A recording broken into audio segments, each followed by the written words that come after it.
আজকে চলে এসেছি নোহাটার যে শরীরের হাট আছে হাটে। আজকে চলে এসেছি যখন সেখানে হাটের মধ্যে যে কত সুন্দর করে তেলে ভাজা বিক্রি করছে।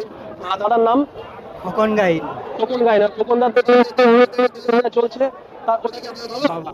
ওনার বাবা দেখুন প্রায় 80+ বয়স, তিনি এইভাবে তেলে ভেজে যাচ্ছেন।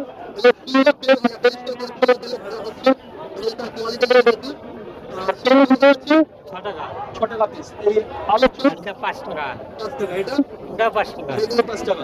এখানে ফুলকপি 20 আছে, টাকা সব। এটা 20 টাকা সব। এটা এটা ওটা 20 টাকা সব। 20 টাকা সব, পেঁয়াজি 20 টাকা সব। মানে যথেষ্ট পরিষ্কার করে তেলে ভাজা খুব সুন্দরভাবে ভেজে যাচ্ছে। তার সঙ্গে সঙ্গে আর কোন হাট করেন? ভান্ডার খোলা। ভাটাগুলো হাটে হচ্ছে তেলে ভাজা পাবেন। হাটের শেষে এই মেনু হোটেলে কিন্তু আপনাদের মিস হবে। আপনাদের সুস্বাদু তেলে ভাজা খেতে চান অবশ্যই আমার প্রতিনিধি ঠিকানা আসুন লোহাটা ভাটাগুলো এই হাটে তাদেরকে কিন্তু এত বেস্ট তেলে ভাজা খেয়ে বাড়ি যেতে পারবেন।